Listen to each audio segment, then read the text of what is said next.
Hello दोस्तों, कैसे आप सभी लोग। मैं बिलाल अंसारी एक बार फिर से परिवर्तन जीएस की क्लास में आप सभी का स्वागत करता हूं। आज हम इंडियन पॉलिटी के चैप्टर नंबर उपराष्ट्रपति करेंगे। जो हम पहले आपसे कहा था कि हम लगातार 40 दिनों की रिवीजन क्लास लाएंगे। इसमें हम भारतीय शासन व्यवस्था के सभी महत्वपूर्ण चैप्टर को देखेंगे जो हमारे एग्जाम के बाइंड ऑफिस काफ़ी उपयोगी हैं। और इसी क्रम पर आप 13वें दिन उपराष्ट्रपति के महत्वपूर्ण क्वेश्चनों को देखेंगे। चलिए, आज का पहला प्रश्न। भारत के उपराष्ट्रपति का निर्वाचन एक निर्वाचक गण द्वारा किया जाता है, जिसके सदस्य होते हैं ए संसद के दोनों सदनों के केवल निर्वाचित सदस्य, बी संसद के दोनों सदनों के सभी सदस्य, सी राज्यसभा के और राज्य विधानसभाओं के केवल निर्वाचित सदस्य, डी राज्य विधानसभाओं के केवल निर्वाचित सदस्य। जी हाँ, तो इसका जो सही उत्तर है दोस्तों वह है बी, संसद के दोनों सदनों के सभी सदस्य इसमें भाग लेते हैं। अगर बात की जाए संविधान के अनुच्छेद 66 की दोस्तों, तो आर्टिकल 66 अनुच्छेद 66(1) में उपराष्ट्रपति निर्वाचन संसद के दोनों सदनों के सभी सदस्यों से मिलकर बनने वाले निर्वाचक गण के सदस्यों द्वारा अनुपातिक प्रतिनिधित्व पद्धति के अनुसार एकल संक्रमणीय मत द्वारा होता है। अगला प्रश्न। उपराष्ट्रपति निर्वाचित होते हैं किसके द्वारा? जनता के द्वारा, निर्वाचक मंडल द्वारा जो राष्ट्रपति को निर्वाचित करता है, सी संसद के दोनों सदनों के सदस्यों द्वारा, और डी राज्यों के विधानमंडलों द्वारा। तो इसका जो सही उत्तर है वो है सी, संसद के दोनों सदनों के सदस्यों द्वारा उपराष्ट्रपति निर्वाचन किया जाता है। चलिए, अगला प्रश्न देखते हैं दोस्तों। उपराष्ट्रपति को उसके पद से, यहाँ उपराष्ट्रपति को उसके पद से निम्न में से किसके प्रस्ताव के द्वारा हटाया जा सकता है? राज्य परिषद के द्वारा, लोकसभा के द्वारा, कैबिनेट के प्रस्ताव के द्वारा, या मंत्री परिषद के प्रस्ताव के द्वारा। तो उपराष्ट्रपति को उसके पद से राज्य परिषद के प्रस्ताव द्वारा हटाया जा सकता है। अगर हम इसमें हम संवैधानिक अनुच्छेदों की बात करें दोस्तों, तो अनुच्छेद 67 का क्लोज ख में उपराष्ट्रपति को राज्य अथवा राज्य सभा के ऐसे प्रस्ताव के द्वारा अपने पद से हटाया जा सकेगा जिसे राज्यसभा के तत्कालीन समस्त सदस्यों ने बहुमत से पारित किया हो।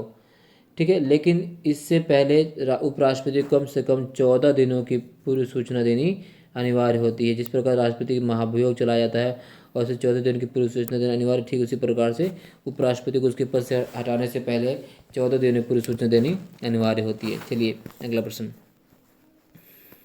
उपराष्ट्रपति को पदच्युत करने संबंधी प्रस्ताव प्रस्तुत किया जा सकता है कहाँ पर? संसद के किसी भी सदन में, राज्यसभा में, लोकसभा में, और उपरोक्त में से कोई नहीं। तो उपराष्ट्रपति को पदच्युत करने संबंधी प्रस्ताव पेश किया जा सकता है राज्यसभा में। जी हाँ दोस्तों, राज्यसभा में किया जाता है, क्योंकि उपराष्ट्रपति राज्यसभा का पदेन सभापति भी होता है। ठीक, चलिए अगला प्रश्न। भारत के उपराष्ट्रपति को पदच्युत करने संबंधी प्रस्ताव पारित किया जा सकता है कहाँ किया जा सकता है? केवल लोकसभा में, संसद के किसी भी सदन में, संसद की संयुक्त बैठक में, केवल राज्यसभा में। तो D is the right answer, केवल राज्यसभा में प्रस्तुत किया जा सकता है। अगला प्रश्न। राज्यसभा का सभापति कौन होता है? जहाँ उपराष्ट्रपति, राष्ट्रपति, प्रधानमंत्री और लोकसभा के अध्यक्ष। तो राज्यसभा का सभापति होता है दोस्तों बी, उपराष्ट्रपति राज्यसभा का सभापति होता है। अगर हम देखें तो भारतीय संविधान के अनुच्छेद 64 के अनुसार, 64 के अनुसार उपराष्ट्रपति राज्यसभा का पदेन सभापति होता है और अन्य कोई लाभ का पद धारण नहीं कर सकता राष्ट्रपति। ठीक है, अगला प्रश्न दोस्तों। निम्न में से किस एक की अध्यक्षता ऐसे के द्वारा होती है जो उसका सदस्य नहीं होता है? लोकसभा, विधानसभा, राज्यसभा और मंत्री परिषद। जहाँ ऐसे के द्वारा होती है जो उसका सदस्य नहीं होता है, तो राज्यसभा। तो उपराष्ट्रपति राज्यसभा की अध्यक्षता करता है परंतु वह उसका सदस्य नहीं होता है। तो राज्यसभा की अध्यक्षता उपराष्ट्रपति द्वारा की जाती है परंतु वह राज्यसभा का सदस्य नहीं होता। ध्यान रखना, राज्यसभा की अध्यक्षता कौन करता है? उपराष्ट्रपति। ठीक है दोस्तों, उपराष्ट्रपति। तो उपराष्ट्रपति जो है वो राज्यसभा की अध्यक्षता करता है और उपराष्ट्रपति को सार्वभौमिक वेतन मध्य राष्ट्रसभा अध्यक्ष होने के नाते ही प्राप्त होते हैं। ठीक है, तो इस प्रकार राज्यसभा का अध्यक्ष ना तो भी उपराष्ट्रपति राज्यसभा की अध्यक्षता करता है। नीचे 4 युग्म दिए गए हैं, जिनमें से वह सही युग्म बताइए जिसके दोनों महानुभव उपराष्ट्रपति बनने से पूर्व राजदूत अथवा उच्चायुक्त के पद पर रहे हो। हाँ जी, दोनों महानुभव राष्ट्रपति उपराष्ट्रपति बनने से पूर्व राजदूत और उच्चायुक्त रह चुके हैं। ए डॉक्टर एस राधाकृष्णन और G S Pathak, B doctor S Radhakrishnan और V V Giri, C doctor Zakir Hussain और K R Narayan, D B D Jatti और के आर नारायण। तो ऐसे दो महानुभाव जो उपराष्ट्रपति बनने से पूर्व राजदूत अथवा उच्चायुक्त रह चुके हैं वह है डॉक्टर एस राधाकृष्णन और V V Giri. B is the right answer. अगर हम बात करें दोस्तों तो जाकिर हुसैन जामिया मिलिया कॉलेज के प्रिंसिपल शिक्षा मंत्री शिक्षा शास्त्री भी थे। डॉक्टर एस राधाकृष्णन 1949 से जहाँ ना 1949 से 1952 तक, डॉक्टर एस राधाकृष्णन 1949 से 1952 तक यूएसएसआर संयुक्त राज्य संयुक्त सोवियत संघ में भारत के राजदूत थे। और वी वी गिरी 1947 से 1951 तक 1951 तक सिलोन श्रीलंका में भारतीय उच्चायुक्त के पद पर थे। अगर हम के आर नारायण की बात करें तो के आर नारायण भी चीन में राजदूत थे 1967 तक 1967 में के आर नारायण, और 1976 से दोस्तों 1976 से 78 तक के आर नारायण चीन में राजदूत रह चुके थे। तो B is the right answer. यही युगम दोनों इन्होंने सही है। चलिए अगला, निम्नलिखित में से किस किस ने भारत के उपराष्ट्रपति के पद संभाला। जी हाँ, किस किस ने भारत के उपराष्ट्रपति का पद संभाला है। मोहम्मद हिदायतुल्ला, नीलम संजीव रेड्डी, फ़खरुद्दीन अली अहमद, शंकर दयाल शर्मा। इनमें से किस किस ने भारत के उपराष्ट्रपति का पद संभाला है। तो नीचे के कोड का प्रयोग कर से उत्तर दिए। 1, 2, 3 और 4 चारों ने, केवल 2 और 3 ने, केवल 1 और 4 ने, और डी केवल 3 और 4 ने। तो दोस्तों इसका जो सही उत्तर है वो है केवल 1 और 4, यानी मोहम्मद हिदायतुल्ला और शंकर दयाल शर्मा ने उपराष्ट्रपति का पद संभाला है। ठीक है, तो मोहम्मद हिदायतुल्ला की बात करें दोस्तों तो उन्होंने 1979 से 84 तक 1984 के मध्य तथा डॉक्टर शंकर दयाल शर्मा ने 1987 से 92 के मध्य उपराष्ट्रपति रहे।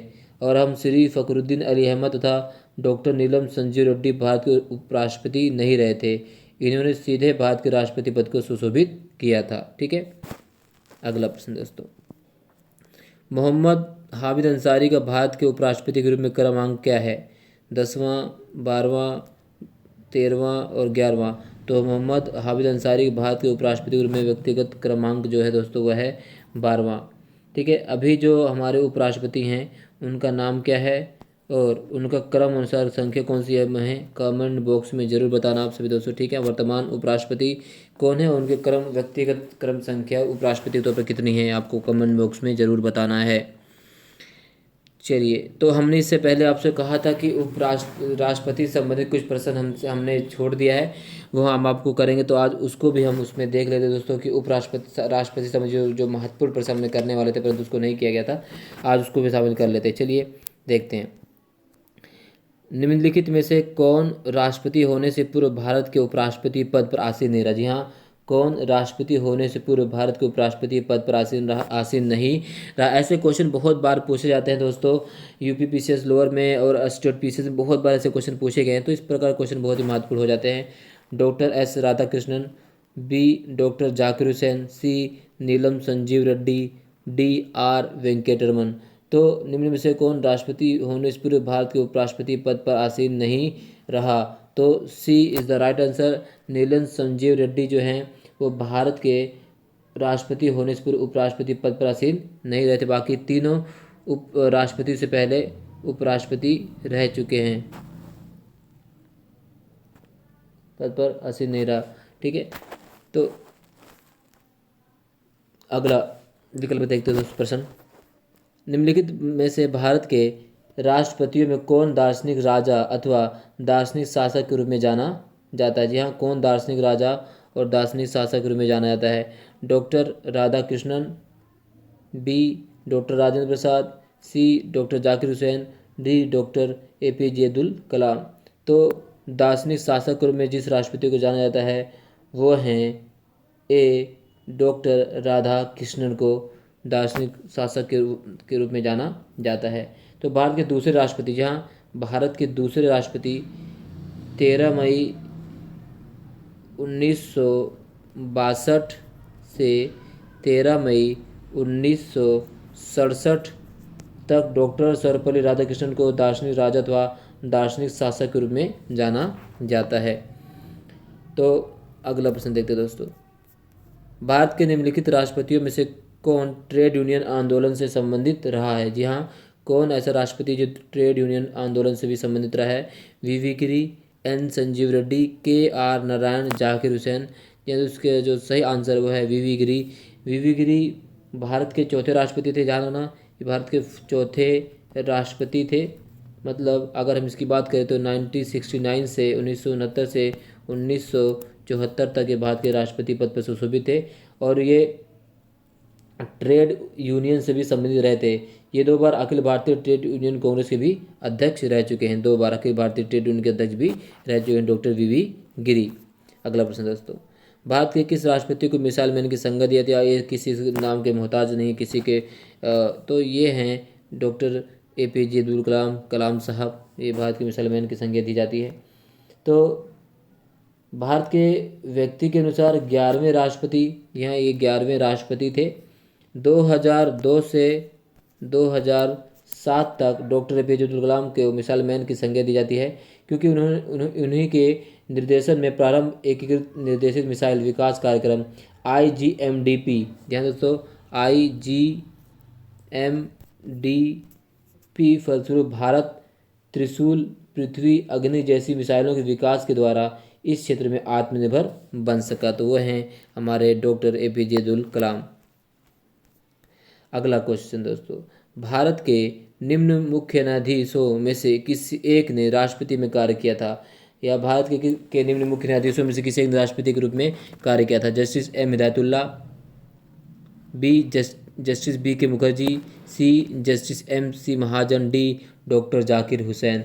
जी हाँ दोस्तों, ऐसे राष्ट्रपति जिन्होंने भारत के मुख्य न्यायाधीश के रूप में काम किया तो वह हैं जस्टिस M हिदायतुल्ला। पहले मुख्य न्यायाधीश भी थे, इसके बाद उन्हें राष्ट्रपति बनाया गया।